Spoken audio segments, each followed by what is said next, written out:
योगः कर्मसु कौशलम्।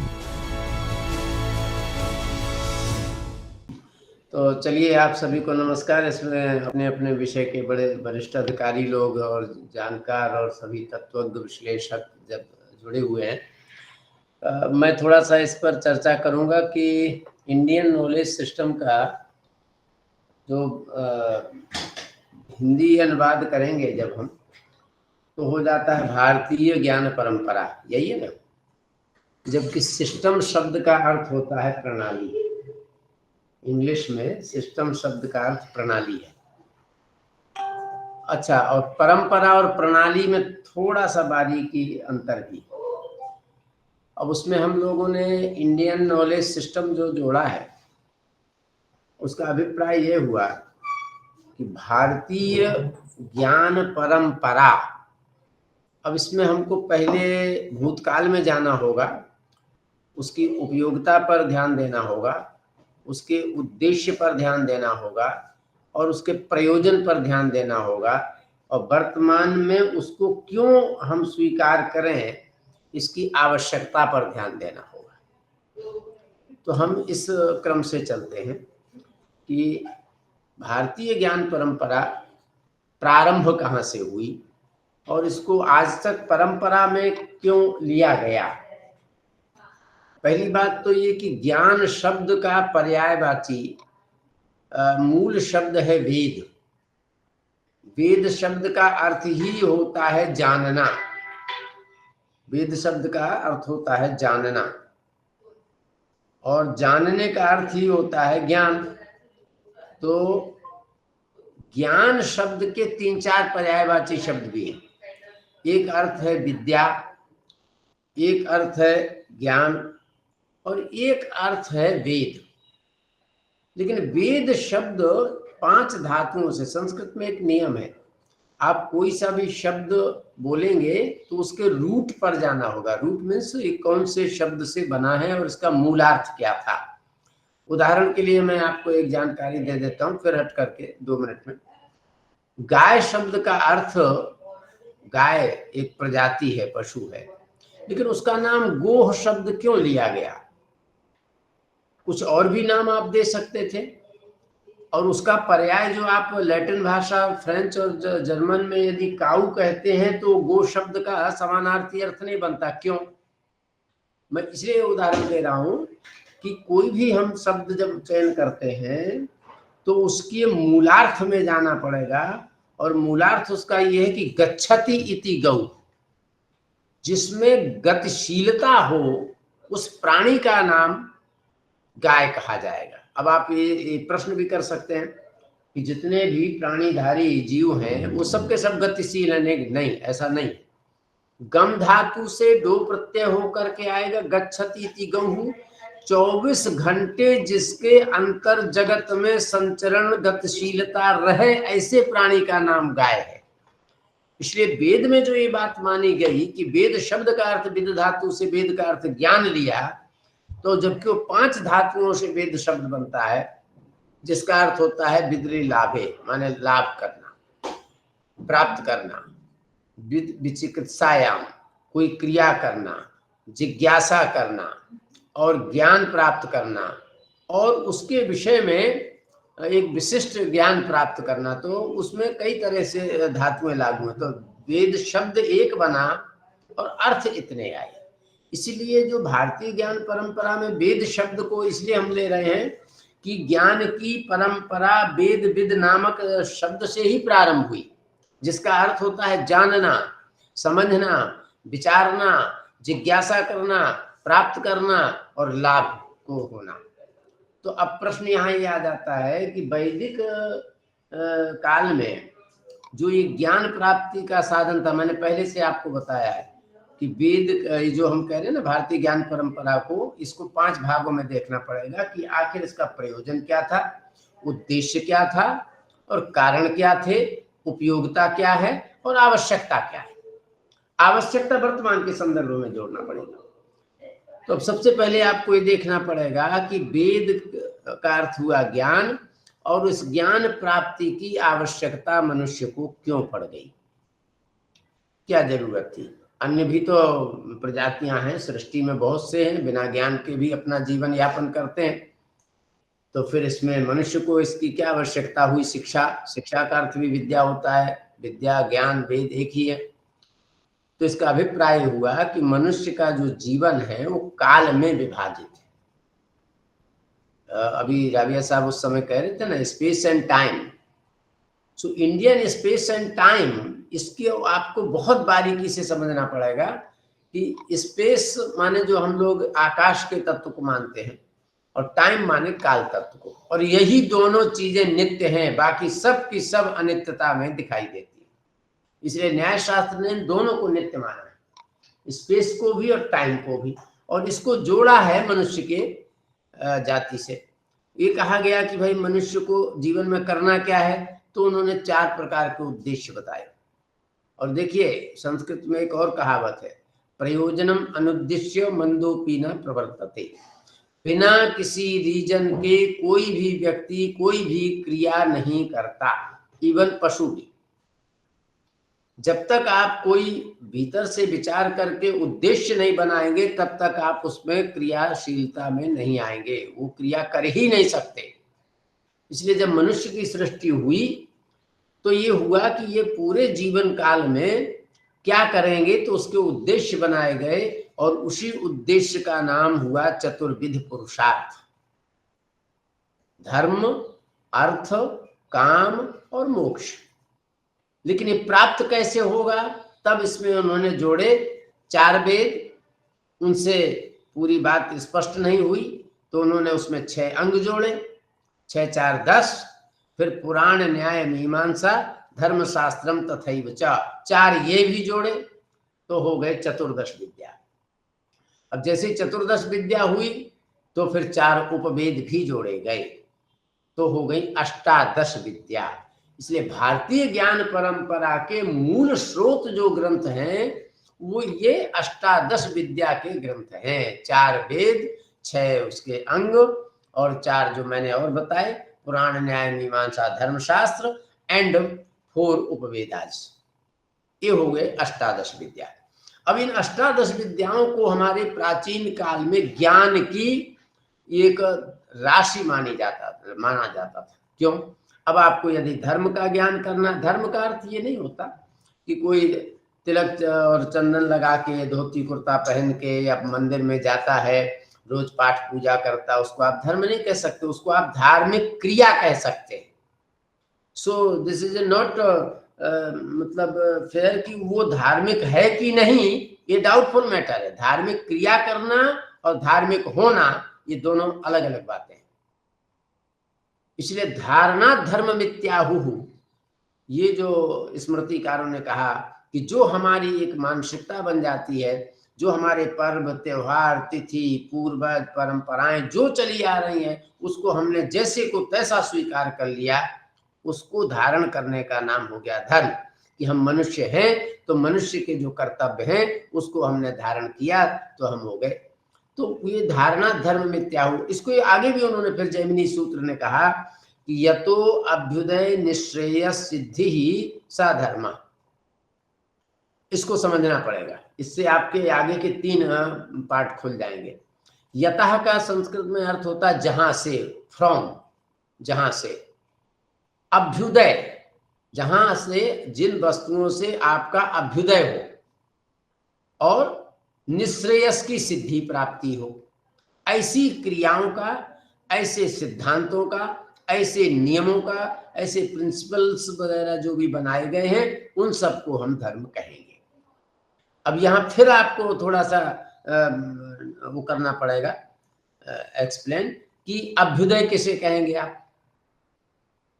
उदय तो आप समझ गए, उदय तो सूर्य का उदय होता है, चंद्र का उदय होता है, भाग्य का उदय होता है, व्यक्ति का उदय होता है। हर चीज का उदय का अर्थ होता है किसी एक जगह से ऊपर की ओर उठना। ठीक है, तो अयगतौ धातु माने जहां हैं आप, वहां से ऊपर की ओर उन्नति की तरफ जाने का नाम उदय हुआ। लेकिन अभ्युदय शब्द जोड़ दिया उसमें। अभी आप सुनिए, संस्कृत की एक सबसे बड़ी विशेषता है कि उपसर्ग यदि आप लगाएंगे तो अर्थ जरा और दूसरा बन जाएगा अभ्युदय। अभिशब्द है, तो अभिशब्द का अर्थ क्या हुआ कि कल्याणकारक आपके उपयोगी संसाधन और जीवन से संबंधित संसाधनों को आप ज्यादा से ज्यादा एकत्रित करके सुखमय जीवन को यापन करने की प्रक्रिया में आप जाएं, उसका नाम अभ्युदय होता है। एक जीवन वो भी है जो ग्रामीण क्षेत्र में हमारे किसान भाई बंधु व्यतीत करते हैं, वो ज्यादातर अभाव की जिंदगी जीते हैं। उनके पास संसाधन नहीं होंगे तो भी वो चला लेंगे। एक नगरीय जीवन है हमारा जिसमें हम संसाधनों से युक्त चलते हैं। एक और जीवन है जिसमें हम अध्यात्म और लोक दोनों को मिला करके चलते हैं। तो जो अध्यात्म और लोक को मिला करके चलेंगे उस जीवन का नाम अभ्युदय होगा। हम जहां हैं सुख में हमारी दिनचर्या हो, सब तरह के संसाधन प्राप्त हो, सब तरह की आवश्यकताओं की वस्तुएं हमें समय पर उपलब्ध हो, माने लौकिक जीवन की उन्नति का नाम अभ्युदय है। इन शॉर्ट लौकिक जीवन की वस्तुओं का उदय का नाम अभ्युदय हुआ। अब लौकिक जीवन का अभिप्राय हुआ कि शरीर में हमारे 10 इंद्रियां हैं, 5 ज्ञानेंद्रियां और 5 कर्मेंद्रियां। तो 5 कर्मेंद्रियों को भी उपभोग मिले और 5 ज्ञानेंद्रियों की भी सामग्री प्राप्त हो और उसके बाद हम गतिशीलता को प्राप्त हो, सो दैट इज ए अभ्युदय, उसका नाम हुआ अभ्युदय। तो इन सब बातों को जब आप प्राप्त करेंगे तो ये लौकिक अभ्युदय हुआ धर्म की परिभाषा में।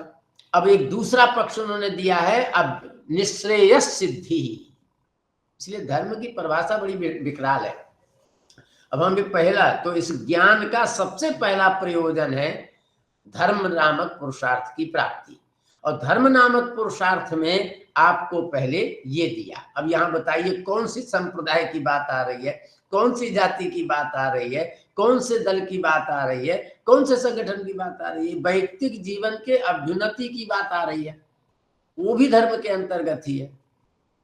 अब आया निश्रेयस, निह शब्द वहां भी उपसर्ग लगा हुआ है, और श्रेयस शब्द का अर्थ होता है, निश्रेयस शब्द माने परलोक की प्राप्ति, क्योंकि भारतीय संस्कृति पुनर्जन्म का सिद्धांत भी स्वीकार करती है और हमारे वैदिक में वर्णाश्रम व्यवस्था को भी स्वीकार करती है और हमारे मानव के अभ्युदय के विविध प्रकार के आयामों को भी स्वीकार करती है।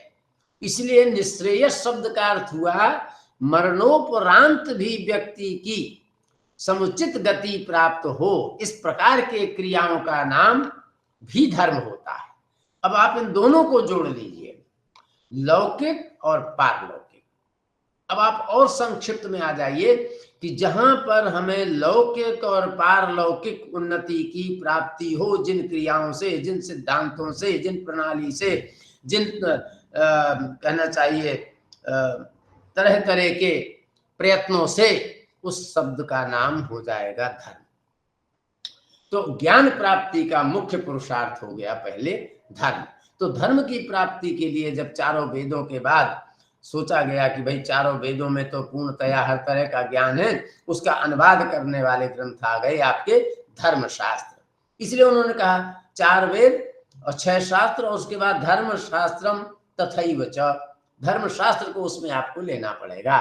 तो ये भारतीय ज्ञान परंपरा का एक सिस्टमेटिक सिस्टम है कि पहले आप वेद को पढ़ना चाहते हैं तो वेद में तो आपको ज्ञान, विज्ञान, लोक, परलोक सब तरह का ज्ञान मिलेगा। अब आप उसमें कितनी आवश्यकता है आपकी, तब आप 6 शास्त्र में जाएंगे। तो उनका 6 शास्त्र कौन से हैं? तो व्याकरण है, ज्योतिष है, निरुक्त है, छंद है और शिक्षा है, इस तरीके से बहुत है। तो 6 अंग है। तो जब तक आप 6 अंगों को नहीं पढ़ेंगे तब तक आपको वेद नहीं समझ में आएगा। जिस तरीके से किसी भी व्यक्ति के शरीर की डेफिनेशन, परिभाषा देना हो कि शरीर किसे कहते हैं, तो आप अन्यथा मत लीजिएगा। यदि हमको शरीर की परिभाषा देनी हो कि किसे कहते हैं मानवीय शरीर, तो अब इसको आप जब हमारे शास्त्रों से पता करेंगे तो एक लाइन में वो लिख देंगे, यद भोगा यतनम तदेव शरीरम। नंबर 1, नंबर 2 चेष्टाश्रयो वा, जो चेष्टा का आश्रय है, आधार है। चेष्टा केवल शरीर में ही हो सकती है, अन्यत्र कहीं हो नहीं सकती। और उसी शरीर में चेष्टा होगी जिसमें उन्होंने, मैडम ने कहा, हेमा मैडम ने और पिनाली मैडम ने, कि आत्मा का वो घर है और आत्मा निवास करता है शरीर में। और विदाउट माने निर्जीव आत्मा तो शरीर हो ही नहीं सकता, उसको हम लोग शव कहते हैं या मुर्दा कहते हैं। तो आत्मा के सन्निहित होने पर ही शरीर क्रियाशील होगा।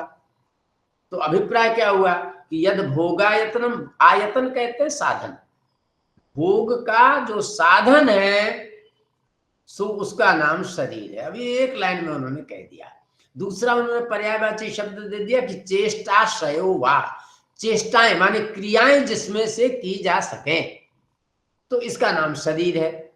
अभिप्राय यही है कि इसीलिए जैसे वेद रूपी एक शरीर है बहुत बड़ा, ज्ञान का शरीर, तो इसके अंग भी होंगे। जैसे हमारे अंग है, हाथ है, पैर है, कान है, नाक है ना। तो वेद रूपी शरीर को समझने के लिए उन्होंने कहा कि मुखम व्याकरणम स्मृतम, जो वेद का मुख है वो व्याकरण है, ग्रामर। जब तक आपको संस्कृत ग्रामर या शब्दावली नहीं आएगी तब तक उसका अर्थ नहीं समझ पाएंगे। और ज्योतिषम नयनम स्मृतम, और ज्योतिष शास्त्र उसके नेत्र हैं, उससे वो काल का ज्ञान करता है कि कौन सा समय किस समय पर कैसा है और कहाँ पर है, तो उसका ज्ञान हमारे ज्योतिष से होता है। ठीक है, हस्तौ कल्पोथ पठ्यते, कल्प शास्त्र ने जो हमारे वो हाथ हैं कि क्या करना चाहिए, क्या नहीं करना चाहिए, कब करना चाहिए, कैसे करना चाहिए, किसको करना चाहिए, क्रियाकल्प वगैरह वो बताते हैं। और छंद शास्त्र जो हमारा है वो पैर है वेद के। तो इस तरीके से उन्होंने 6 शास्त्रों को वेद के अंग को कहा। इसीलिए उन्होंने कहा कि 4 वेद और 6 वेद के वेदांग, इसलिए हम उनका नाम देते हैं वेदांग। तो भारतीय ज्ञान परंपरा का जो सिस्टम था, प्रणाली थी, वो यही थी कि वेद को जानने के लिए हमको ये 6 शास्त्रों का भी अध्ययन करना पड़ता था। और उसी में फिर शिक्षा घ्राणम तु वेद से, शिक्षा मीन्स शिक्षते अनेन अनया इति शिक्षा। शिक्षा का अर्थ होता है, वो भी ज्ञान ही है, किस शब्द का उच्चारण किस समय पर और कैसे करना है, कितने स्वर में करना है, इसका ज्ञान आपको शिक्षा ग्रंथ से होगा। तो वो शिक्षा ग्रंथ पढ़ाए जाते थे हैं। और निरुक्तम श्रोत्र मुच्यते, निरुक्त शास्त्र जो को वेद का श्रोत्र माने कान माना गया, कि जिस तरीके से बिना श्रवण इंद्रिय के आप दूसरे को नहीं सुन सकते, उसी तरीके से वेद के शब्दों को जब तक निरुक्त में आप उसका विश्लेषण ना देख लें, उसकी विपत्ति उत्पत्ति और अर्थ ना देख लें, तब तक वो अर्थ आपको अधिगम नहीं होगा, सुनाई नहीं देगा, समझ नहीं पाएंगे। इसलिए निरुक्त पढ़ाया जाता था। तो ये जो भारतीय ज्ञान परंपरा में हमारी अष्टादश विद्याओं का समावेश किया गया, तो उसमें से 4 वेद और 4 वेद में से 6 शास्त्र उसके अंग, और उसके बाद पुराण। पुराण थोड़ा समझ लेना चाहिए। लोक में पुराणों को ये समझा जाता है कि ये पारायण और कथा के ही मतलब के हैं। वो भी उसका एक पक्ष है, उसमें कोई ना नहीं है। लेकिन पुराण जो है ना, वेदों के उपब्रह्मण है। जो वेदों में बातें कही गई उसको उन्होंने कहानी में कलात्मक ढंग से प्रस्तुत किया है। जैसे हम अपने किसी बच्चे को ज्ञान कराना चाहते हैं तो आप कोई ना कोई एक स्टोरी बनाते हैं कि एक राजा था, ऐसा हुआ, और उसको आप ज्ञान देते हैं।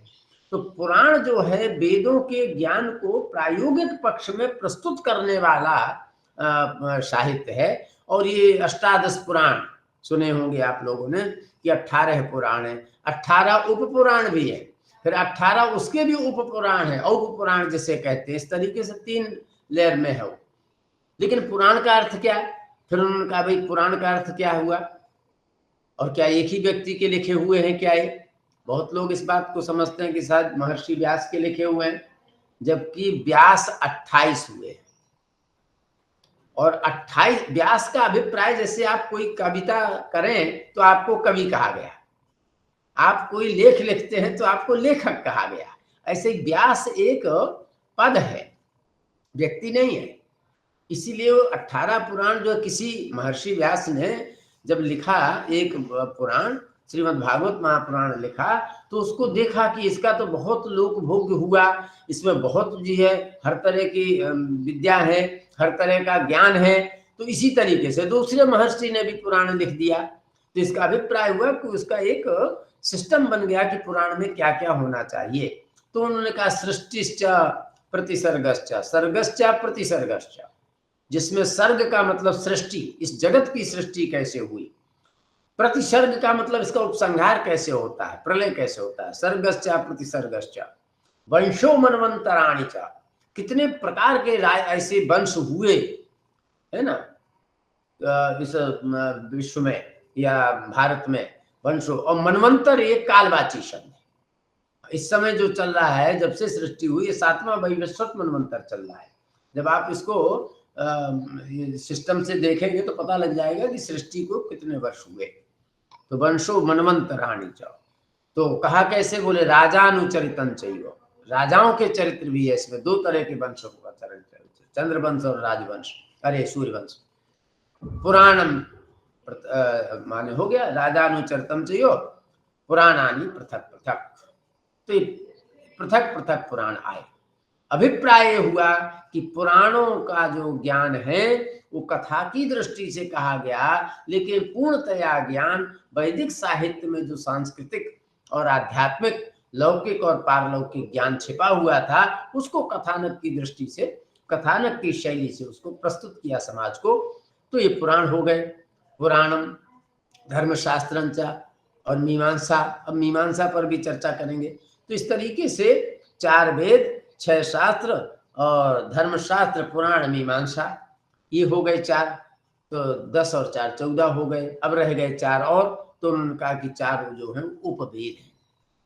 जैसे ऋग्वेद का उपवेद आयुर्वेद है, यजुर्वेद का उपवेद धनुर्वेद है, सामवेद का उपवेद गांधर्व वेद है, और अथर्ववेद का उपवेद अर्थशास्त्र या स्थापत्य, स्थापत्य माने वास्तुशास्त्र, ये है।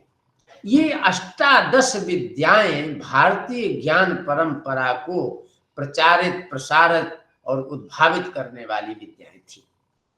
और किसी भी गुरुकुल की परंपरा में सारी विद्याओं में से जो जिनकी रुचि होती थी, उस प्रकार की रुचि में वो लोग आ जाते थे। कोई कलाएं भी, अब उसी में 64 कलाएं भी आती हैं, आपने देखा होगा।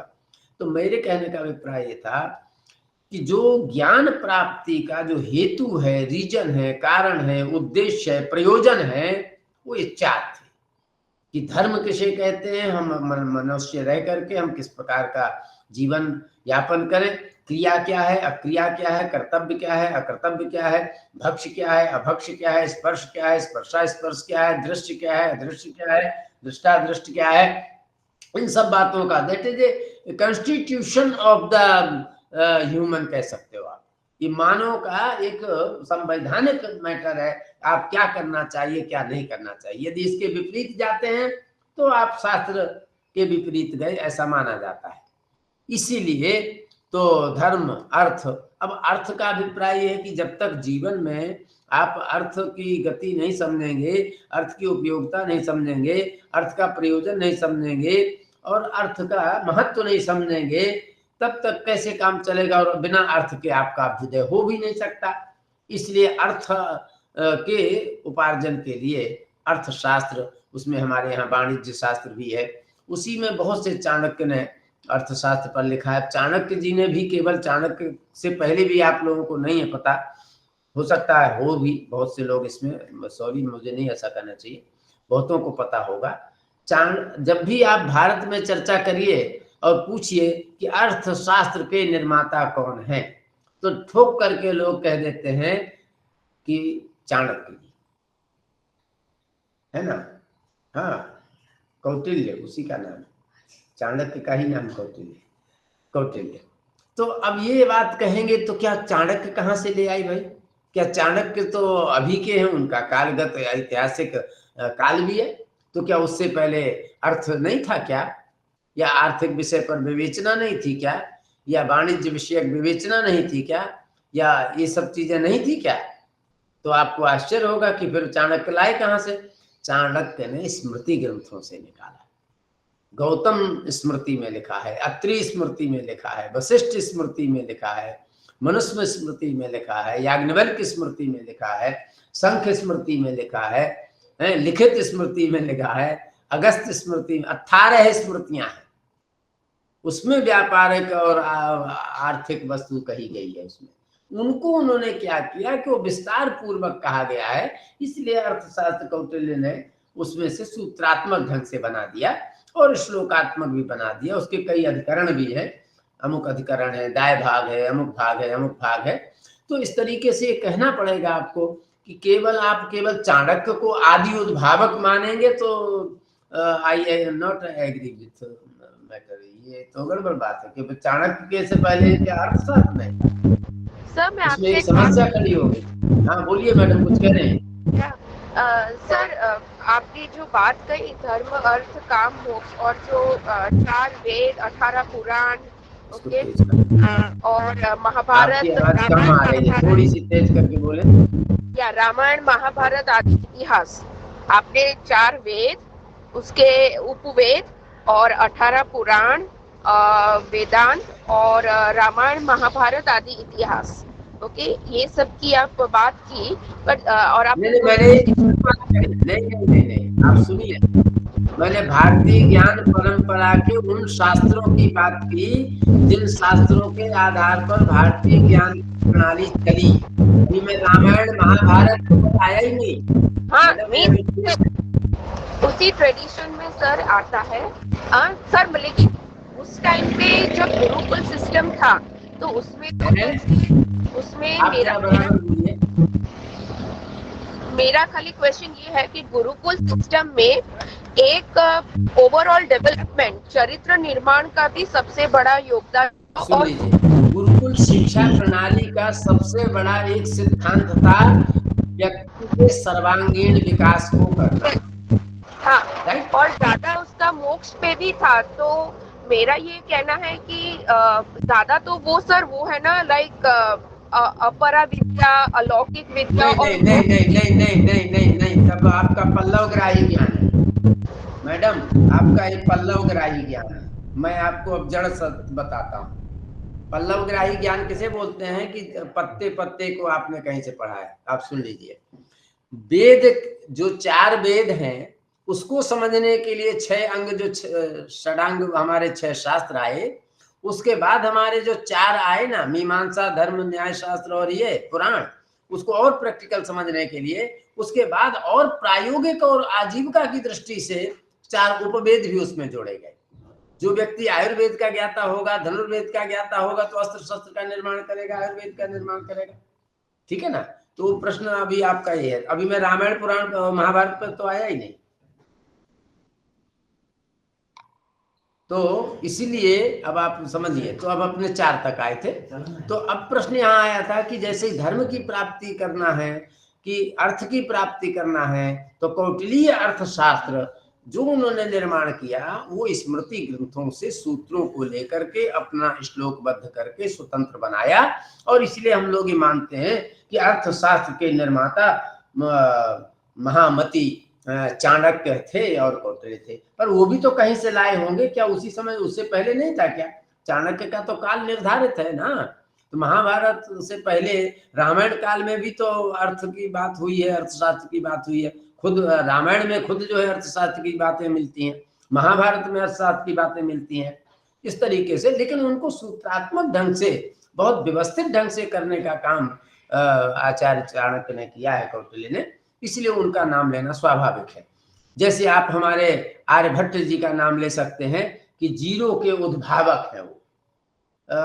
ठीक है, इस तरीके से स्वीकार कर लेना बहुत अच्छी बात है। लेकिन आर्यभट्ट से पहले क्या शून्य नहीं था भारत में? यदि नहीं होता तो शुक्ल यजुर्वेद में जो गणना क्रम दी गई है, ऋग्वेद में जो गणना लिखा है विंशति, चतुर्विंशति वगैरह 40 और 20, तो फिर कैसे लिखते थे आप?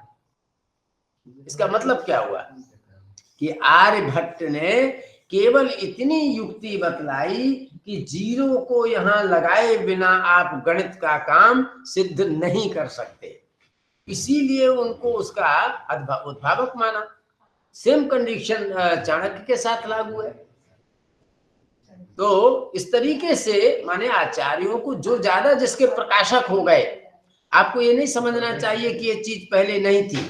महाभारतकार तो कृष्णद्वैपायन लिखते हैं, यदि हास्ति यदन्यत्र यन्ने हास्ति न तत्क्वचित् धर्मे अर्थे च कामे च मोक्षे च भरतर्षभ।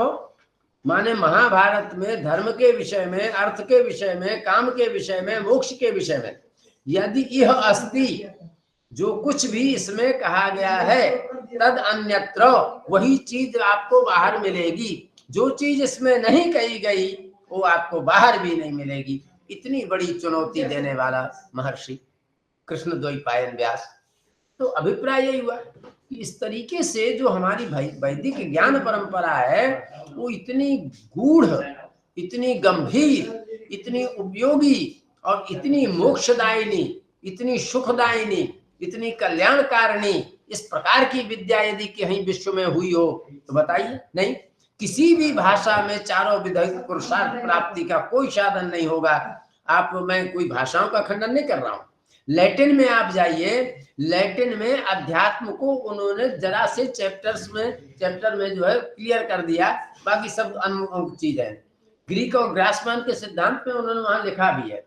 तो लैटिन हो, फ्रेंच हो, जर्मन हो, इंग्लिश हो, उर्दू हो, अरेबिक हो, चाइनीज हो, जापानीज हो, जितनी भी भाषाएं विश्व में कही गई, उन भाषाओं में यदि ज्ञान लाया गया है तो भारत का अनुवाद ही है, और वो भी अधूरा है। यदि नहीं है तो आप, मैं उदाहरण के देता हूं आपको लैटिन का।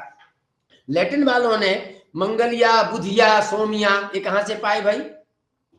इनकी भाषा में कहां से आया? सोम को सोमिया, बुध को बुधिया, मंगल को मंगलिया। कैसे आप कह सकते हैं? जब तक आप वेद को नहीं पढ़ेंगे, वेद में ये शब्द है। और आज आप जनरल नॉलेज वाले जितने IAS, IPS, IFS निकलते हैं, उनसे पूछिए जनरल नॉलेज में कि दुनिया की सबसे प्राचीनतम पुस्तक के रूप में आने वाली पुस्तक कौन थी, तो तुरंत बोलेंगे ऋग्वेद। तो जब सबसे प्राचीन ऋग्वेद बता ही रहे हो तो उसी में से लिया ना, फिर सीधी सी बात है। तो अभिप्राय क्या है कि हम लोगों ने किया क्या, कालांतर में हुआ कि जिसकी जितनी आवश्यकता रही उतना वो ज्ञान ले लेके चलते रहे। महाभारत काल तक, आज 5125 वर्ष हुए महाभारत को हुए, उससे पहले और आज भी, जैसा कि वो कह रहे थे कोइराला जी, आज भी उन परंपराओं को संपन्न, संरक्षित और सुरक्षित, परिवर्धित, परिष्कृत करने में जो हमारी पाठशालाएं या गुरुकुल के रूप में चल रहे हैं। उस समय गुरुकुल में छात्र को भेजा जाता था, चाहे वो रंक का हो चाहे राजा का हो, एक ही ड्रेस में रहता था, एक ही नियम में रहता था और सभी एक साथ रहते थे। किसी प्रकार की कोई जो है वहां वेद विभेद नीति नहीं थी, कोई इस तरीके का नहीं। और गुरु के आश्रम में रहते थे, उनको शस्त्र और शास्त्र दोनों सिखाए जाते थे। उनको अर्थ और अर्थ का अभिप्राय ज्ञान, शब्द का अर्थ और दूसरा अर्थ, अर्थोपार्जन की विद्या। तो शब्द, शस्त्र और शास्त्र, अर्थ और अर्थ, ये दोनों सिखाए जाते थे। और काम भी सिखाया जाता था। माने कामनाएं भी आपको कितनी करनी है तो कितनी कर सकते हो, फालतू की नहीं करनी चाहिए कि हम तो जो है ऐसा से ऐसा कर। कामना करने में तो वो कामना कभी नहीं करनी चाहिए जो कामना मनुष्य के परे हो, उसकी भी एक सीमा है। तो कामनाओं की पूर्ति के लिए अर्थोपार्जन, और अर्थोपार्जन भी माने धर्म संगत अर्थोपार्जन। और इनका सबका करेंगे क्या आप? तो लास्ट में ये होता था, को हम कतो हम, मैं कौन हूं, कहां से आया हूं, कहां चला जाऊंगा। जब ये प्रश्न खड़ा होता था केनोपनिषद का, छांदोग्य उपनिषद का, तैत्तिरीय उपनिषद का, तब वो मोक्ष की ओर जाता था। तब वो मोक्ष के लिए जो उपनिषदों का ज्ञान करता था। तो इस प्रकार से जो भारतीय ज्ञान परंपरा का आपको पूरा एक कॉन्सेप्ट समझना पड़ेगा कि आखिर इसको इस प्रकार से विद्या प्रदान करना, ज्ञान प्रदान करने के भीतर रीजन क्या था। अभी आप समझिए, आपके हमारे सबके घरों में होता है, 12वीं करके लड़का पूछेगा क्या, हाँ भाई बोल तुम्हें क्या बनना है। अब जैसे इनके माता पिता तुरंत बना के खड़ा कर देंगे इंजीनियर, ऐसे पूछा जाता है। पहले उस लड़के की बुद्धि का परीक्षण करो, उसकी क्षमता का परीक्षण करो, उसकी ग्राहक शक्ति का परीक्षण करो, उसकी रुचि का परीक्षण करो, तब जाकर के आप कहिए। बोले हमको इसको डॉक्टर बनाना है और जन्मजात तो मरीज हो तो आप डॉक्टर बनाने चले। इंजीनियर बहुत बड़ा टेक्निकल विषय है। यदि आप टेक्निक उसमें बुद्धि नहीं है, अरे जूते उतार करके कैसे आना है और जूते कहाँ रखने हैं, गेट खोल करके पूछना है, फिर जाते समय गेट बंद करना है, जब ये तुम्हें तकनीक आती नहीं है, इंजीनियर बनने चले। हमारे यहाँ गुरु लोग फिजिकल टेस्ट ले लेते थे, शरीर विज्ञान है जो हमारे यहाँ, आप जो है शरीर के चाल से, गति से, अभिव्यक्ति से पता लग जाता था ये किस विद्या में पारंगत होगा। आप देखिए रामायण काल में, रामायण काल में भी आपको देखना होगा तो उसमें पढ़ना चाहिए। तो हमारे यहाँ क्या है, बहुत बड़ा समुद्र है, सागर है विद्या ज्ञान, जिसको जिस तरीके से जितना पानी चाहिए, जैसा चाहिए, जिस तरह का चाहिए ले सकता है। इसीलिए अष्टादश विद्याएं कही गई। तो हमारे संस्कृत जगत का जो लिटरेचर है, साहित्य है, वाङ्मय है, यदि किसी भाषा में इतना प्राचीन, इतना टेक्निकल, इतना लॉजिकल, यदि कहीं किसी भी भाषा में साहित्य हो तो बताइए, कहीं नहीं मिलेगा। या तो अनुवाद होगा या कहीं से लाया गया होगा। तो मैं ये कहना चाह रहा था कि जो अष्टादश विद्याएं हैं, अष्टादश विद्याओं का एक कॉन्सेप्ट था कि आप इसमें से क्या बनना चाहते हैं। यदि वो बिजनेसमैन बनना चाहता है, व्यावसायिक होकर के माने व्यवसाय करेगा जीवन में, तो उसको इतना तो पता होना चाहिए कि धर्म क्या है, अर्थ क्या है, काम क्या है, मोक्ष क्या है, उसकी बात आप करिए। तो फिर उस विषय पर वो ज्यादा पारंगत होता था। जिन्हें युद्ध इत्यादि को राजा वगैरह के परिवार से होते थे, वो शस्त्र अस्त्र इत्यादि की विद्याओं को धनुर्वेद सीख करके भी जाते थे।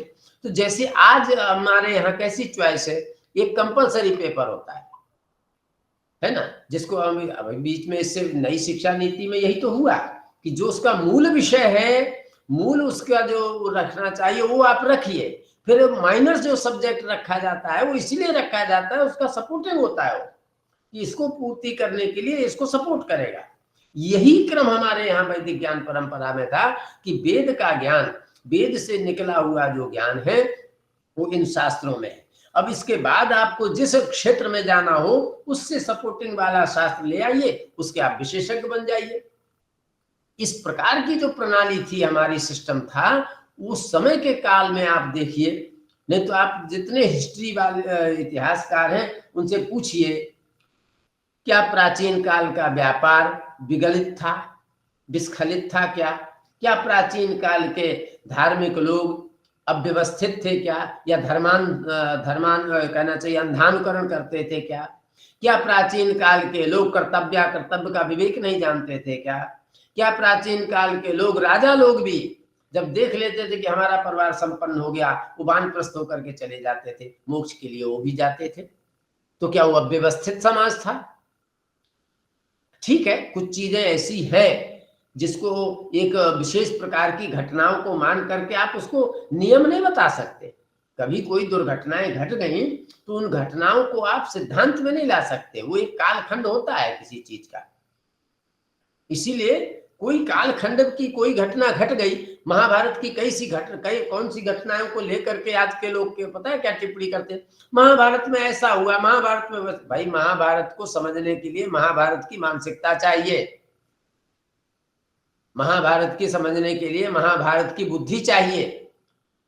अच्छा, आप जितने लोग हैं रामायण पर हो कि महाभारत पर, इस पर प्रश्न उठाते हैं, कौन से प्रश्न लोग उठाते हैं? जो इसमें क्या है, रेलवे स्टेशन के टॉयल वो पुस्तकें जो बिकती है ना, क्या बोलते हैं उसको, तो उनमें से ले आते हैं, पूरी यात्रा में बांच लिया रामायण पर, आके प्रश्न हम लोगों से करेंगे, क्यों जी आपने बताया नहीं सीता जी? अरे आपको पता तक नहीं है कि ये माने इनकी सृष्टि मानवीय ढंग से हुई कि अमानवीय ढंग से हुई, कि अयोनिजा हुई कि औरस हुई, ये तुम्हें पता नहीं, नियम लगा रहे हो मनुष्य के। इसीलिए हमारे यहाँ जो पंचकन्या सस्मरेत नित्यम महापातक नाशनम का है ना, कुंती द्रौपदी तारा मंदोदरी तथा, बोले पंचकन्या है। लोग कह देते हैं इनकी तो शादी हुई, बच्चे हुई, आप कन्या कैसे कहते हैं? तो बताइए, ये भारतीय लोगों को कन्या शब्द की परिभाषा का पता नहीं है, भारतीय ज्ञान परंपरा पढ़ना चाह रहे हैं। कन्या शब्द का अर्थ कनि धातु से बनता है, यदि मानवीय प्रक्रिया से उसकी उत्पत्ति हुई है तो मानव की कन्या की परिभाषा है कि इतने वर्ष तक ही कन्या होगी, और यदि वो अयोनिजा है, मानवीय ढंग से जिसकी उत्पत्ति नहीं हुई है, वो सदा कन्याएं होती हैं, इसीलिए उनको कन्या कहा। तो कहने का अभिप्राय क्या हुआ कि यदि आपको बोट पर यात्रा करनी है, प्लेन में यात्रा करनी है, तो उसके रूल्स लागू पड़ेंगे। रिक्शे में यात्रा करनी है तो रिक्शे के रूल्स लागू पड़ेंगे। साइकिल चलानी है तो उस रोड के रूल। अब चल रहे हैं साइकिल में, रूल्स बता रहे हैं हवाई जहाज वालों को कि बाएं साइड से चलना चाहिए। ये दो दो पैसे की पुस्तकें पढ़ करके भारतीय ज्ञान परंपरा की पुस्तकों पर आक्षेपबाजी करते हैं, जिसे अपने जीवन के उद्देश्य का पता नहीं है। इसलिए शिक्षा का सर्वोपरि उद्देश्य होता है सर्वांगीण विकास। आपकी बुद्धि का विकास होना चाहिए, आपके जीवन में उपयोगी अर्थ का विकास आप करिए, तब ना अभ्युदय सिद्धि होगी। तो हमारे यहाँ जो अष्टादश विद्याओं की एक सूची बनाई गई कि यदि किसी व्यक्ति को, अरे आप भी महापुरुष बन सकते हैं, महापुरुष बनने के लिए कोई दूसरा शरीर नहीं चाहना पड़ता। आदि शंकराचार्य कोई अलग से शरीर में नहीं आए थे, इसी शरीर में आए थे। मध्वाचार्य इसी शरीर में आए थे, वल्लभाचार्य इसी शरीर में आए थे, और इन्हीं माता पिताओं से निकले हुए हैं। वो कैसे महापुरुष बन गए भाई? उन्होंने भी इस भारतीय ज्ञान परंपरा को अच्छे ढंग से समझा, सोचा। हाँ, केवल अर्थोपार्जन करना होता तो जो भारतीय तीर्थ जी ने वैदिक गणित लिखी, इससे अच्छा वो इंजीनियर बन गए होते, करोड़ों रुपए नहीं कमा लेते। उन्होंने तो जंगल में लिख करके बैठ करके की, लेकिन आज वैदिक गणित पढ़ाने वाले लोग लाखों रुपए ले रहे हैं, बताइए, और उनको भिक्षा मिलती थी। ये है, कालिदास को मांगे रोटी नहीं मिली, कालिदास पढ़ाने वाले करोड़ लाखों रुपए लेते हैं, और पता नहीं पढ़ाते भी हैं कि नहीं पढ़ाते हैं, वो अलग बात है। ठीक है, तो भारतीय ज्ञान में ईमानदारी पहले होनी चाहिए। आप जहां से ज्ञान लेके आए हैं, मरने से पहले उतना ज्ञान समाज को देके जाइए। ये ज्ञान के साथ ये भी है एक परंपरा। यदि जिन ऋषियों से, जिन महर्षियों से, जिन ग्रंथों से हमने ज्ञान अर्जन किया, हमें आगे की पीढ़ी को वही ज्ञान दे के जाना चाहिए। और ईश्वर जानता था कि संपत्ति ये नहीं दे के जाएंगे, इसलिए ऐसा मारते हैं कि वो उसका शरीर भी यहीं पड़ा रहे, संपत्ति भी ना ले जाए, अपने आप छोड़ना पड़े, तो ज्ञान भी तुरंत बुझ जाता है। तो इसका मतलब क्या हुआ? तेन त्यक्तेन भुंजीथाः की परिभावना हमारी वैदिक सिद्धांत है कि आप संसार में उपयोग करिए, लेकिन त्याग की भावना से करिए, उसका आनंद अलग होता है, उसी में निष्काम और सकाम हो जाता है। तो हमारे जो वैदिक ज्ञान परंपरा है, ये जो इंडियन नॉलेज सिस्टम जिसको अंग्रेजी में लोगों ने डाल दिया, भारतीय ज्ञान परंपरा, ये महर्षियों की एक तपःपूत ऋषियों की मनोद्भूत परिकल्पना ऐसी थी कि एक मनुष्य को, सामान्य मनुष्य को महामानव बनाने की यदि परिकल्पना करनी है तो इस प्रकार के ज्ञान का अर्जन करना पड़ेगा। यदि केवल हम अपना अर्थोपार्जन करके परिवार का भरण पोषण करना है तो वो तो अन्य जातियां भी करती हैं, उनसे ज्यादा तो पशु भी करते हैं, उसमें कौन सी बड़ी बात है? हमारे यहाँ सूकर, कुकर योनि, गर्दभ योनि, बताइए, सूकर योनि में एक बार में उनके 10-12 बच्चे होते हैं, वो तो बिल्कुल नहीं चिंता करती कैसे पलेंगे, एक एक आवाज मारती जाती है, वो पीछे पड़े रहते हैं। यहाँ एक तो 2 बच्चे हो गए, अब सोचते हैं ये बढ़ाई लिए, त्यारे आपने बीजा ने बढ़ाई तो फिर दूसरे को पढ़ाएंगे, नहीं तो कैसे पढ़ाएंगे। इतने असह्य, बताइए, इतने असुरक्षित भावना, ये तो भारतीय शिक्षा नहीं कहती। भारतीय शिक्षा दृढ़ता देती है, भारतीय शिक्षा निष्ठा देती है, भारतीय शिक्षा स्थिरता देती है, भारतीय शिक्षा उपयोगिता बतलाती है, भारतीय शिक्षा आपको अभ्युदय में ले जाती है, भारतीय शिक्षा आपको निश्रेयस की सिद्धि कराती है। सो that is A Indian knowledge system. केवल कॉमर्स पढ़ करके आप केवल, ठीक है, कहीं पर सीए हो जाएंगे, हो जाएगा, 150 हजार रुपया मिलेगा, हो गया, ठीक है। इससे अच्छा तो अनपढ़ मजदूर नहीं है, वो रोज खोदता है 5 बजे तक और आराम से जो है लेता है। आपसे ज्यादा चिंता, हम लोगों से ज्यादा चिंतित भी नहीं रहता हो, आज कमाया, आज खत्म, कल कमाएंगे, कल देखा गया। क्या निश्चिंतता है? तो निश्चिंतता और निश्चितता, ये दोनों हेतु वैदिक ज्ञान परंपरा के। इसका मतलब आपको ईश्वर पर भी भरोसा नहीं है। अब आगे की पीढ़ी क्या करेगी, मतलब वो क्या हो बिना ईश्वर के रहेगी। मतलब विश्वास ईश्वर पर ना होना ये दृढ़ता की कमी है, और ईश्वर पर एक ही ईश्वर पर निष्ठा ना बनी रहना ये निष्ठा की कमी है, और जो गुरु बता रहा है उस पर विश्वास ना करना ये श्रद्धा की कमी है। और हम अभी क्या क्या करें क्या क्या ना करें ये आपके शंकाएं जो है इतनी हो जाती हैं।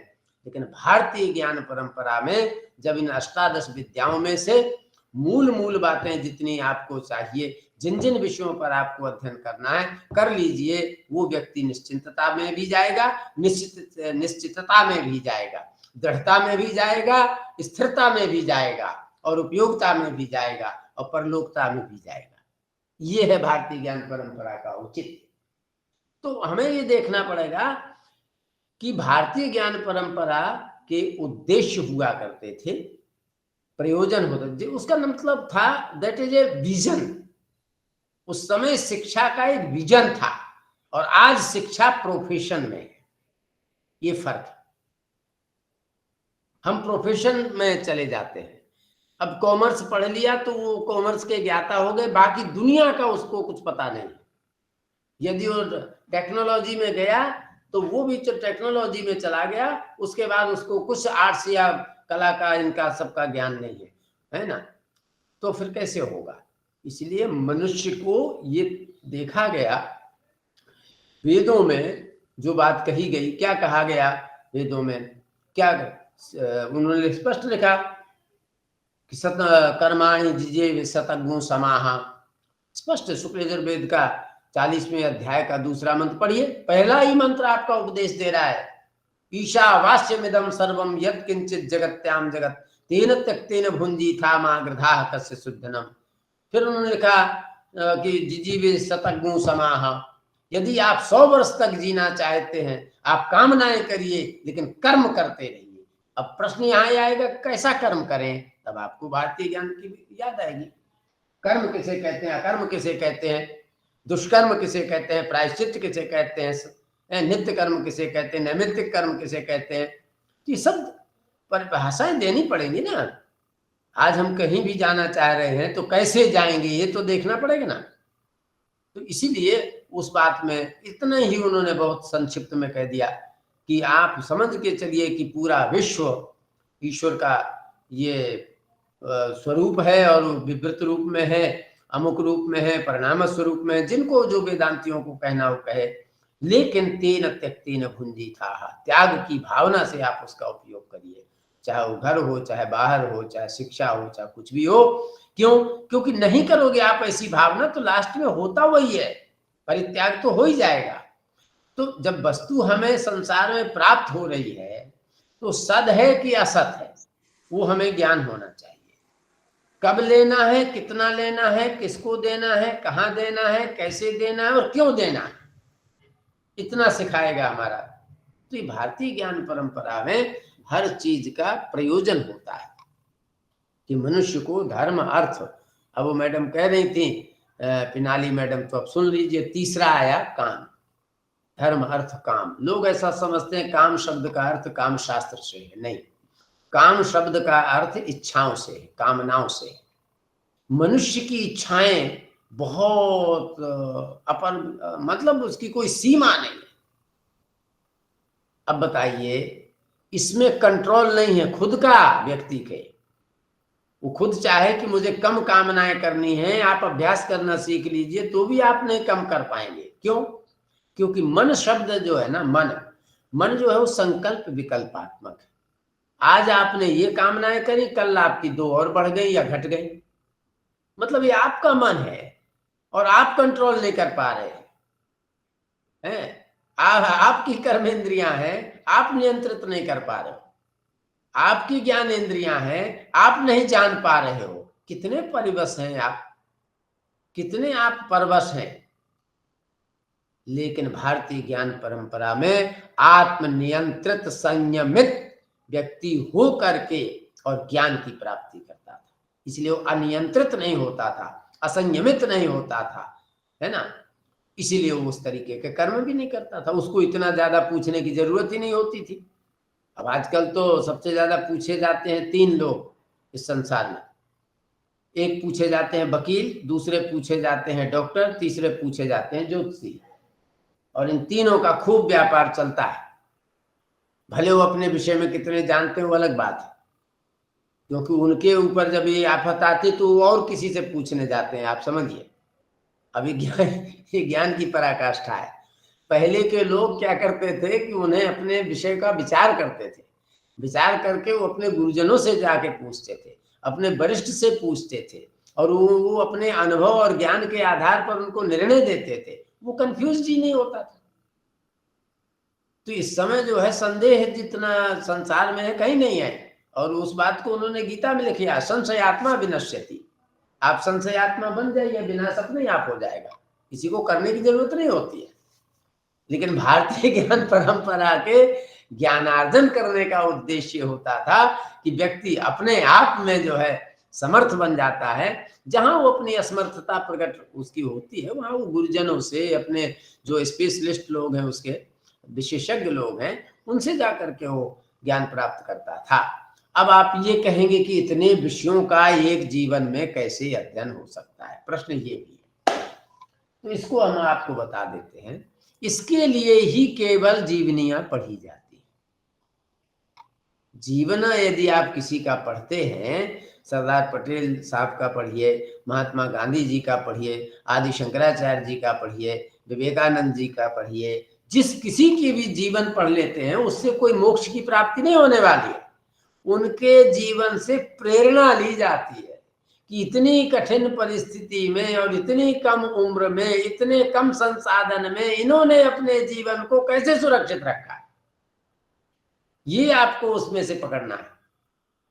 तो हमारे यहाँ जो चरित्र निर्माण की बात आती है, तो चरित्र निर्माण में प्रायोगिक शिक्षाएं बहुत सी दी जाती हैं उसमें, और बड़े बड़े महापुरुषों के चरित्रों को भी उसमें पढ़ाया जाता है। इसलिए महर्षियों के चरित्र को पढ़ाया जाता है, चाहे आप राजाओं के बड़े बड़े, इसलिए पुराणों का अध्ययन किया जाता है कि किसी भी राजा ने इतनी सब संपत्ति होते हुए भी कभी भी इतनी विपत्ति आकर आई तो भी वो कभी सत्य और अहिंसा और नियम से कहीं नहीं डिगे, ये सीखने की बात होती है।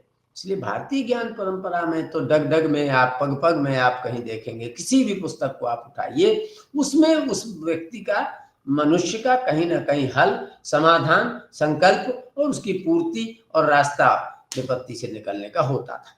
अब रही बात कि इतने विषय कैसे पढ़े जाएं, कोई प्रश्न था। तो बात यह है कि जैसे आदि शंकराचार्य जी ने भाष्य लिखे, और मध्वाचार्य जी ने भी लिखा, बल्लभाचार्य जी ने भी लिखा, आप देखिए बाहर के विद्वानों ने भी, प्लूटो ने लिखा, दूसरा मैकडोनल ने वेद का भाष्य किया, ठीक है, विंटर नित्स ने वेद का भाष्य किया, स्कंद स्वामी ने वेद का भाष्य किया, यहाँ तक कि मैक्स मूलर भी कई जगह पर उन्होंने टिप्पणियां की। अब बताइए, वो लोग जो है अपने साहित्य को पढ़ के अपने जीवन को संचालित करके भारतीय वैदिक साहित्य को भी पढ़ लिया उन्होंने, तो वो कर सकते हैं तो वर्तमान की पीढ़ी क्यों नहीं कर सकती?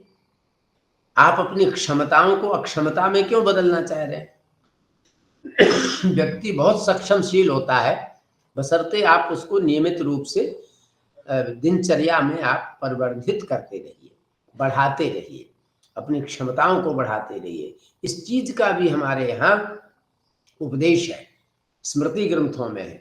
तो अब आप देखेंगे तो ये सारे ग्रंथों में से बहुत से ऐसे ग्रंथ हैं कि 2-4 शास्त्र पढ़ लेने से दूसरे शास्त्रों का उसमें समाधान भी है। तो एक शास्त्र पढ़ेंगे तब तक दूसरे शास्त्र का उसमें उद्देश्य, प्रयोजन सब कुछ कहा गया है। न्याय शास्त्र आप पढ़ेंगे तो आपको पूरी दुनिया के पदार्थों का ज्ञान हो जाएगा। पृथ्वी क्या है, तेज क्या है, वायु क्या है, आकाश क्या है, इनका मानसिक स्थिति, अपने शरीर में इनका तत्व कहाँ पर है, किस रूप में है। तो ये बड़ी बात है, समझना चाहिए। हमारे यहाँ शरीर विज्ञान में समझाया जाता है कि तेज का निवास जो है चक्षुर इंद्रिय के अग्रभाग में है ना, आकाश का निवास कर्ण इंद्रिय के अग्रभाग में है, और जल का निवास जिह्वा इंद्रिय के अग्रभाग में है, और त्वक में जो है पूरे वायु का तत्व रहता है। कहीं भी आपको बिना देखे कहीं पर भी आप हाथ करके ऐसे कर लेते हैं। तो इस तरीके से गंध का पृथ्वी का तत्व जो है नासिका के अग्रभाग में, ये पंच महाभूत हमारे शरीर में विद्यमान रहते हैं। जो ये पंच महाभूतों का ज्ञान और उससे संबंधित विषयों का ज्ञान होता रहता है। अब आप वेदांत भी पढ़ेंगे तो भी इन चीजों को आ जाएगा। फिर किसी भी वस्तु की सिद्धि करनी है तो आपको प्रमाण की आवश्यकता हो जाएगी, तो प्रमेय सिद्धि प्रमाणादि कह करके बिना प्रमाण के प्रमेय की सिद्धि नहीं होती है। तो इन शॉर्ट बात यह है कि भारतीय ज्ञान परंपरा को हम लेकर के जब चलते हैं तो हमें समझ लेना चाहिए कि भारत में ज्ञान को अर्जन करने का उद्देश्य क्या था, प्रयोजन क्या था, विधा क्या थी। विधा माने प्रकार, किस प्रकार से अर्जन किया जाता था और क्यों किया जाता था, किस लिए किया जाता था, और उसका उपयोग हम कहाँ करते थे। आज भी वैदिक ज्ञान परंपरा की उतनी ही आवश्यकता है, उतनी ही प्रासंगिकता है जितनी पूर्व में थी। क्यों? जब जब शरीर का धारण होगा मनुष्य के, तब तब ये ज्ञान की आवश्यकता पड़ेगी, है ना। तो मानवीय शरीर को सुव्यवस्थित, सुरक्षित, संवर्धित, परिष्कृत करने के लिए व्यक्ति को भारतीय ज्ञान परंपरा के अलावा कोई दूसरा साधन ही नहीं है आपके पास, कोई मार्ग नहीं है आपके पास कि आप जो है इसके बिना चल सकें। अभिप्राय है, ठीक है आप किसी चीज के विशेषज्ञ हो सकते हैं, माने टेक्नोलॉजी के विशेषज्ञ हो सकते हैं, कंप्यूटर साइंस के विशेषज्ञ हो सकते हैं, साइंस की बहुत विधाएं हैं उनमें आप विशेषज्ञ हो सकते हैं, लेकिन परंतु ये एक पक्षीय ज्ञान तो ठीक है और एक पक्षीय ज्ञान होगा भी, लेकिन संपूर्ण पक्ष में सब जगह आप सफल हों, इसके लिए जब आवश्यकता पड़ेगी तब आपको भारतीय ज्ञान परंपरा का ही आश्रय लेना पड़ेगा। एक व्यक्ति जो इस तरीके से, देखिए आज इतना विश्व में वैज्ञानिक युग है, इतना विकास हुआ है, विकास भी आवश्यक है, लेकिन विकास केवल आवश्यकताओं के कारण होता है। ये और सुन लीजिएगा, जितनी आपकी आवश्यकताएं बढ़ेंगी उतने हर वस्तु में विकास आएगा। तो आवश्यकताएं हम कितनी बढ़ा सकते हैं, हम देखिए दो चीजों पर विकास होता है। व्यक्ति कम समय पर सबसे ज्यादा वस्तु उसको चाहिए, सबसे कम समय पर और हर वस्तु चाहिए। तो काल की सीमा कम कर सकते हो आप, लेकिन वस्तुओं की सीमा बढ़ती जाएगी। जब आप काल पर अध्ययन करेंगे तो जन्यानाम जनकः कालः, ये बात है। न्याय शास्त्र कहता है कि हर वस्तु समय पर, किसी ना किसी समय पर उसका उत्पादन होता है, प्रोडक्शन होता है। हर वस्तु का रीजन काल भी होता है और वो निर्धारित होता है। तो जड़ वस्तुओं के काल का समय निर्धारित है और मनुष्यों के भी जीवन का समय निर्धारित है।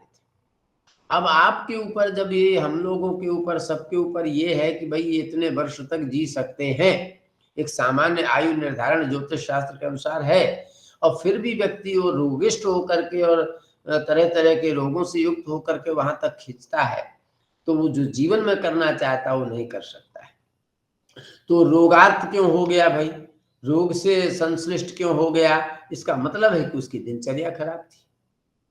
यदि आप किसी चीज की नियमितता में नहीं रहेंगे, चाहे जब जो कुछ जैसे करेंगे, तो इसमें लिखा है यो शास्त्र विधि मुत्सृज्य क्रियते कामचारता, ये गीता में लिखा है कि जो व्यक्ति शास्त्र के विधान को या नियमों को छोड़ करके कामचारता, जैसी मर्जी वैसा करेगा, तो ना सा सिद्धिम धवाप्नोति, ना उसको सिद्धि प्राप्त होगी ना लक्ष्य प्राप्त होगा। कुछ समय के लिए कुछ वस्तुएं प्राप्त हो जाएंगी तो वो कोई उपलब्धि नहीं होती है। इसलिए शास्त्र विहित काम करने के लिए शास्त्र अध्ययन आवश्यक है, और शास्त्र के अध्ययन और ज्ञान को जानने के लिए वैदिक स्टडी आवश्यक है। वैदिक स्टडी के लिए आपको भारतीय ज्ञान परंपरा की धारा, भारतीय ज्ञान परंपरा के उद्देश्य, भारतीय ज्ञान परंपरा के प्रयोजन और भारतीय ज्ञान परंपरा की प्रणाली का आपको अनुसरण करना पड़ेगा। आज जो है भारत सरकार ने इस बात की आवश्यकता क्यों दर्शाई, आप सोचिए। कई सौ साल या सदियां गुजर गई हैं, बहुत पहले बहुत कुछ व्यवस्थित चल रहा था। पिछले 100-150 साल से व्यक्ति के जीवन में क्षणभंगुरता आ गई, क्षणिकता आ गई, है ना, स्थिरता नहीं रही। तो ये सब क्यों ऐसा हुआ? इसका अभिप्राय ये है कि जीवन के संसाधन आपके बढ़ गए, विकास आपका इतना बढ़ गया, जो व्यक्ति एक मकान में रहते थे वो दो दो मकान लेके बैठ गए, जो साइकिल में चलते थे वो गाड़ियों में चलने लगे, प्लेन में चलने लगे, जो एक समय खाते थे वो दो समय चार चार चीजें खाते हैं। तो फिर भाई क्या बात है? इसका अभिप्राय यही है कि केवल वस्तुओं के विकास और संसाधनों से जीवन नहीं चलता है, व्यक्ति को ज्ञानार्जन करना चाहिए, और ऐसा ज्ञान जो शाश्वत हो। ये जितनी भी विद्याएं हैं आज जो चल रही हैं, हमारी टेक्नोलॉजी की, साइंस की, उस सब की सब अपनी अपनी जगह बहुत ही उनकी उपयोगिता है, उनकी आवश्यकता भी है, उनकी महत्ता भी है, वो ना नहीं है, होना चाहिए। लेकिन ये शाश्वत नहीं है, ये हमेशा चलने वाली नहीं है, इनसे आप जीवन नहीं चला सकते। जीवन चलाने के लिए संसाधन जुटा सकते हैं, ये हो सकता है, लेकिन जीवन चलाने के लिए, जीवन को आनंदमय करने के लिए, जीवन को सुखमय करने के लिए, जीवन को परोपकार में बनाने के लिए, जीवन को लोकोपयोगी बनाने के लिए, और जीवन को विकसित करने के लिए, तो ये करना होगा। तो आपको भारतीय ज्ञान परंपरा के अलावा कोई दूसरा कोई ऐसी कोई विधा हो तो बताइए। जो भी विधाएं हैं आपको, आपके लिए है। आप कंप्यूटर साइंस में इंजीनियर हो जाएंगे, उसमें विशेषज्ञ हो जाएंगे, और कंप्यूटर साइंस से आप कहीं बहुत अच्छे प्रोफेसर हो जाएंगे, कहीं साइंटिस्ट हो जाएंगे, उसमें आपको पैसा मिलेगा, आप अपना परिवार चलाएंगे। इससे ज्यादा और क्या कर लेंगे? उससे लोक कल्याण नहीं हो सकता है, उससे आपका अपना कल्याण नहीं हो सकता, उससे जन कल्याण नहीं हो सकता है, और कुछ नहीं हो सकता है।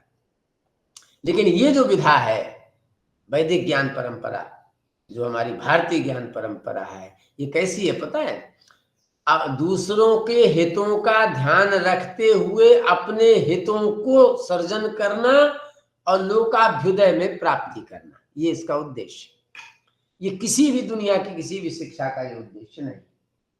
इसलिए उद्देश्य को समझना चाहिए कि आखिर कोई भी वस्तु हम जब लाते हैं, अर्जित करते हैं, एकत्रित करते हैं, तो उसकी लायबिलिटी देखी जाती है, उसकी गंभीरता देखी जाती है, उसकी उपयोगिता भी देखी जाती है। तो भारतीय ज्ञान परंपरा में सबसे बड़ी बात ये थी कि लोक और परलोक, अपना और पराया, माने अपने परिवार का भी, स्वयं का भी, बाहर का भी, ये आप कल्याणकारी जीवन आपका रहे, और आप लोक में भी अभ्युदय करें और परलोक में भी आपका संगति बैठे। इस प्रकार की जो धारणाएं होती थी, वो भारतीय ज्ञान परंपरा के उद्देश्य का मौलिक उद्देश्य हुआ करता था, और इसी हिसाब से वो ज्ञान अर्जन कराया जाता था। तो इस तरीके से अभी 4 बज गए हैं। ये कब तक चलाना था आपका? सर बताइए मैडम।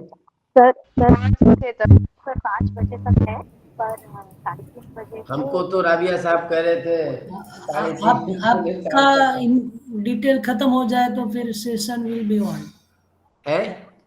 अगर खत्म हो जाता है सर कंटेंट आपका, तो फिर मेरा वही था कि भारतीय ज्ञान परंपरा, इंडियन नॉलेज सिस्टम क्या है, वो मैंने स्पष्ट करवाने की चेष्टा की। हो सकता है उसमें से कुछ बातें रह भी गई हो, नहीं, और बहुत बढ़िया, यदि आपको समझ ऐसा में लगा आया, हो।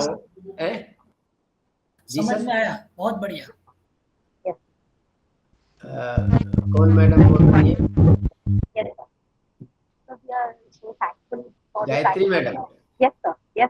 हाँ, तो वो मेरे कहने का मतलब, ऐसे तो देखिए, इस पर आप जब चाहें, जितना चाहें, अब हम एक एक पर चलेंगे फिर तो हमको दिन के दिन लग जाएंगे कि वेद क्या है, फिर वेद में भेद कैसे हुए, फिर 4 प्रकार के कैसे हुए, उसमें मंत्र कितने हैं, उसमें शाखाएं कितनी हैं, उन मंत्रों की उपयोगिता क्या है, उन मंत्रों का विनियोग कहाँ होता है, क्यों होता है, कैसे होता है, उसको कितने तरीके से पढ़ा जा सकता है, उसकी शाखाएं कितनी हैं, फिर उनके शिक्षा ग्रंथ क्या है, उनके आरण्यक ग्रंथ क्या है, उनके ब्राह्मण ग्रंथ क्या है, उनके उपनिषद क्या है, उनके कल्प सूत्र क्या है, फिर उसमें गृह्य सूत्र कौन से हैं, श्रौत सूत्र कौन से हैं, और सुल्भ सूत्र कौन से हैं। ये तो मैं केवल अभी पुस्तकों के नाम ले रहा हूँ वैदिक में। फिर जब हम एक एक पर चलेंगे तो बहुत ज्यादा जाएगा। क्यों पटेल साहब? राकेश कुमार जी हैं। तो इसका कहने का मतलब, तो मैं थोड़ी सी एक बात और बता देता हूँ कि जो हम चारों वेदों का जो इसमें लेके आ जाते हैं, कि भारतीय ज्ञान परंपरा में 4 वेद, 6 शास्त्र और 4 उपवेद वगैरह मिलाकर के अष्टादश विद्या है। वो 4 वेदों को भी थोड़ा समझ लेना चाहिए। मुझे लग रहा है इसमें से बहुत से लोग जानते होंगे, तो जो लोग जानते हैं उनकी तो कोई बात नहीं है, जो उन लोगों ने कम सुना होगा उसको मैं बता देता हूँ। सुनिए, ये जो वेद है, वेद 4 विभाग, जो 4 प्रकार से कहे गए आपके, तो ये भी सुन लीजिए कि एक ही थे, और इसको जो है ऋषियों ने मंत्रों के दर्शन किए थे। जैसे आपको बता दूं मैं, आपने तारे जमी पर एक फिल्म देखी होगी, जिन्होंने भी देखी, उसमें वो बच्चा जो है ना, उसको ऐसे चलते फिरते अक्षर दिखाई देते हैं, आपने देखा होगा। तो जब वेद के जो अक्षर जो थे वो उसके मंत्र दृष्टा ऋषि इसलिए उनको कहा जाता था क्योंकि उन्होंने उन मंत्रों को शब्दों के रूप में, साकार रूप में ऐसे देखा था। तो जो उन्होंने देखा उसको उन्होंने संग्रह किया, इसीलिए उनको मंत्र दृष्टा ऋषि कहा जाता है, न तो करता रहा। मंत्र के बनाने वाले नहीं है वो दृष्टा ऋषि है। तो उन्होंने जब इकट्ठे किए और एकत्रित हो गए, तो इसमें विभाजन किया किसने? महर्षि वेदव्यास। व्यास शब्द का अर्थ ही होता है बढ़ाना, और समास शब्द का अर्थ होता है घटाना। तो व्यास शैली मतलब वृद्धि को करना। तो 1 से 4 कैसे हुए? तो उन्होंने क्या किया? तो ऋच्यन्ते स्तूयन्ते इति ऋक्, जिन मंत्रों में देवताओं की, प्रकृति के देवताओं की स्तुति कही गई, प्रार्थना की गई, उन मंत्रों को एकत्रित किया, वो सब ऋग्वेद कहलाए। ऋग शब्द का अर्थ होता है स्तुति करना। और जितने प्रोज थे, गद्य थे, जो छंद में नहीं थे, कम थे, ज्यादा कुछ तो विक्षेप है, वो सब एकत्रित किए, तो बन गया यजु। यजु शब्द, यजु माने गद्य। और जो गाए जा सकते थे, गीतिषु सामाख्या, जो गाए जा सकते थे मंत्र, जिन पर स्वर ताल चलाया जा सकता था, वो मंत्र उन्होंने अलग किए और उसको बनाया सामवेद। अब वो एक जनरल बन गया मैटर, प्रकीर्ण, जिसमें आपकी हिंसा ना हो ऐसे मंत्र थे, अहिंसक बनाने के मंत्र थे, रोग निवारण के मंत्र थे, शत्रु निवारण के मंत्र थे, वो सब बने अथर्व। नाथर्वा इति अथर्वा, माने जिसमें हिंसा ना हो ऐसे मंत्रों को एकत्रित किया, तो बन गया अथर्ववेद। और ये वर्तमान में अभी देखा जाता है कि 1 लाख मंत्र हैं इसमें। 1 लाख में से उन्होंने 80,000 मंत्र केवल कर्म कांड के, 16,000 मंत्र उसमें उपासना कांड के, और 4,000 मंत्र ज्ञान कांड के। इस तरीके से उसका वो किया बाइफर्केशन। लेकिन ये श्रुति परंपरा थी। श्रुति का अभिप्राय होता सुनने की। उस समय जो है ग्रंथ नहीं थे ऐसी पुस्तकाकार, तो उन्होंने क्या किया कि वो परंपरा में मुझे जितने याद थे मैंने सामने वाले को बताया, फिर उसने अपने शिष्यों को बताया। तो इस तरीके से एक एक वेद में कई भाग बने। जैसे 21 शाखाएं बनी ऋग्वेद की, 21 लोगों की जवाबदारी थी कि ये अपनी परंपरा आगे चलाएं। तो 21 ब्रांच बन गए, तो उसी को ब्रांच माने शाखा कहते हैं। तो ऋग्वेद की 21 ब्रांचेस थी, जो आज केवल 2 बची हैं। आगे के लोगों ने फिर आगे नहीं पढ़ाया और लुप्त भी हो गई, मिल भी नहीं गई। इसी तरीके से 101 शाखाएं थी शुक्ल यजुर्वेद की, उसमें से भी आज 4-5 ही मिल रही है, कण्व शाखा, माध्यान्दिनी शाखा और ये वाजसनेयी शाखा वगैरह। सामवेद की 1000 शाखाएं थी, उसमें से आज 2 ही शाखाएं प्राप्त हैं। अथर्ववेद की 9 शाखाएं थी, उसमें से आज 2 ही शाखाएं प्राप्त हैं। क्योंकि कालांतर में जो वेद को जानने वाले लोग थे, उनकी उपयोगिता समाज ने धीरे धीरे कम कर दी, और उनको ये लगने लगा कि वेद पढ़ने से हमारा परिवार या समाज या उस तरीके का अर्थोपार्जन नहीं हो रहा है। तो उन्होंने वो छोड़ करके दूसरी विद्या के आधार पर अपना व्यवसाय शुरू कर दिया। तो धीरे धीरे वो शाखाएं लुप्त हो गई। फिर भी यत्र तत्र जहाँ परंपरा को संचालन करने के लिए रहा, वो चलाते रहे। अब ये वेदों की बातों को, मंत्रों को किस तरीके से उपयोग किया जाए, तो उसके लिए बने ब्राह्मण ग्रंथ।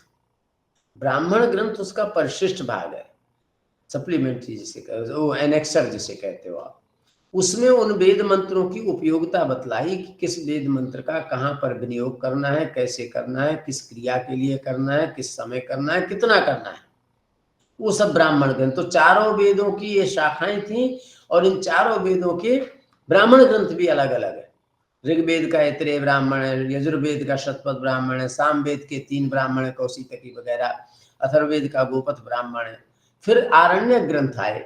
आरण्यक का मतलब अरण्य भवा, जंगल में जिन ग्रंथों का बैठ करके चिंतन मनन अध्ययन किया जाता था, अरण्य, इसलिए उनको आरण्यक कहते हैं। तो चारों वेदों के आरण्यक भी थे।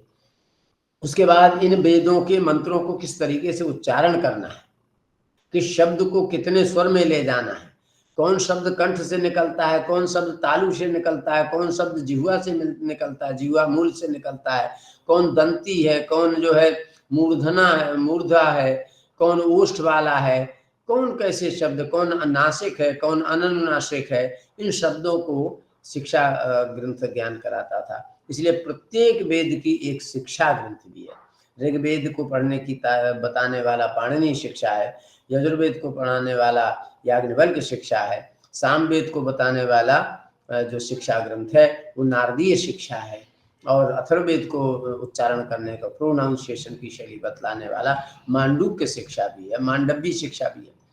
तो इस शिक्षा ग्रंथ हुआ करते थे। फिर उसके कल्प ग्रंथ होते थे। कल्प भी 3 प्रकार के होते थे। कल्प में गृह्य सूत्र होते थे, श्रौत सूत्र होते थे, स्मार्त सूत्र होते थे, सुलभ सूत्र होते थे। आज भी है वो ग्रंथ, पढ़ाए भी जाते हैं यत्र तत्र। तो इस तरीके से ये टोटल वैदिक लिटरेचर हुआ। इसके बाद इसको समझने के लिए पुराण ग्रंथ, स्मृति ग्रंथ, धर्म के और अर्थ के, काम के, मोक्ष के, वो अलग है। ये केवल वैदिक लिटरेचर है। तो ये इनमें जो बात कही गई उन उद्देश्यों की प्राप्ति कराना और उनके रीजन को पूरा प्रैक्टिकल करके और विद्यार्थियों को पढ़ाने का नाम वो होता था वैदिक ज्ञान परंपरा, जिसको हम इंडियन नॉलेज सिस्टम कहते हैं। क्योंकि इंडियन नॉलेज, इंडियन शब्द उसमें जोड़ देने का मतलब भारतीय ज्ञान परंपरा, इसलिए कि ये वेदों का अध्ययन अध्यापन ऋषि परंपरा में केवल भारत की भूमि में होता था। यहाँ भारतीय ज्योग्राफिकल कोई ज्ञान के लिए नहीं है, ज्ञान के लिए नहीं है। ज्ञान का कोई ज्योग्राफिकल स्टेटस नहीं होता। ये नहीं है कि अमेरिका का ज्ञान अलग है, यहाँ का ज्ञान अलग है, यहाँ का पानी अलग है, पानी की वैरायटी अलग हो सकती, पानी पानी होता है, ज्ञान ज्ञान होता है। तो यहाँ जो ज्योग्राफिकल दिया भारतीय शब्द, अर्थात भारत की भूमि में वेदों के पठन पाठन से जिस ज्ञान की उद्भावना हुई, इसीलिए उसको भारतीय के रूप में दिया गया। और वो परंपरा अद्यावधि भी चली आ रही, आज भी है। तो उस परंपरा को, लेकिन अब वो कई शाखाओं में हो गई। वेद को पढ़ने वाली शाखा अलग हो गई, व्याकरण को पढ़ने वाली शाखाएं अलग हो गई, छंद को पढ़ने वाले वो संस्कृत में। तो ये सब है।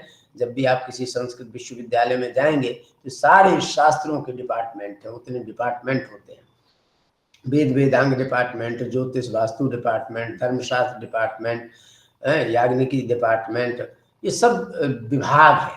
तो जिस तरीके से इंजीनियरिंग में मैकेनिकल, केमिकल, सिविल वगैरह होते हैं, उसी तरीके से इन शास्त्रों के भी अलग अलग विभाग हैं।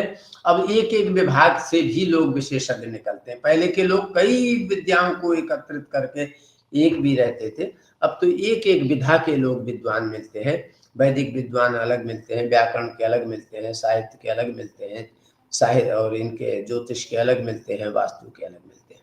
तो ये जो वैदिक परंपरा थी हमारी, वो इस तरीके से ये परंपरा थी, और इसीलिए उसको भारतीय ज्ञान परंपरा कहा गया। एक इनके केंद्र हुआ करते थे गुरुकुल के रूप में, जैसा कि वो कोइराला जी बता रहे थे। उनके तो 16 देशों में गुरुकुल चल रहे हैं, जहाँ पर 64 विद्याओं पढ़ाई जाती है। तो 64 कलाएं कितने, अभी एक अहमदाबाद में इनका एक गुरुकुल है, वहाँ तो हर तरह की कला सिखाई जाती है, लेखन प्रणाली सिखाई जाती, पहले के लोग कैसे लिखते थे। ऐसा कागज बनाया जाता है जो कि आपको हजारों साल तक वो कागज सड़े नहीं, गल नहीं सकता, फट नहीं सकता। इस तरीके से कागज बनाने की विद्या भी है। वहाँ घुड़सवारी की विद्या है, लेखन की विद्या है, चित्रकला की विद्या है, मूर्ति कला की विद्या है, स्थापत्य कला पूरी है।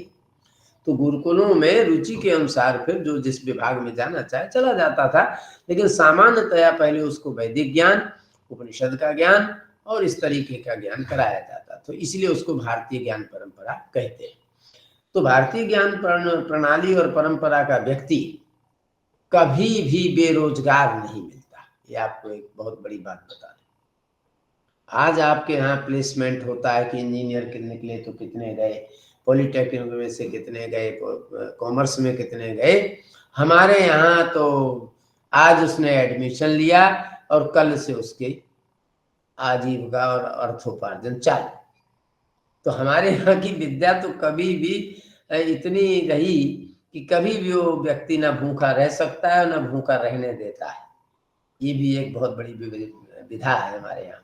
इसलिए संस्कृत का पढ़ने पढ़ाने वाला व्यक्ति आज भी वो कभी बेरोजगार नहीं होता है। तो अब बताइए, अब भारतीय ज्ञान परंपरा की सबसे बड़ी उपलब्धि तो ये है कि ज्ञान प्राप्ति करने के बाद भी व्यक्ति कभी बेरोजगार ना रहे। इस ज्ञान को आप क्या कम समझ रहे हैं? यहाँ तो इंजीनियर होने के बाद भी कोई जरूरी नहीं कि सर्विस मिलेगी आपको। कॉमर्स से बीकॉम एमकॉम होने के बाद जरूरी नहीं है कि आपको सर्विस मिलेगी। पर हमारे यहाँ वैदिक ज्ञान परंपरा में भारतीय ज्ञान परंपरा का निकला विद्यार्थी निरर्थक नहीं मिल सकता एक भी। तो ये उस ज्ञान की उपलब्धि, तो माने लौकिक ज्ञान तो उनको मिलता ही मिलता है, पारलौकिक ज्ञान के भी वो बहुत बड़े होते हैं।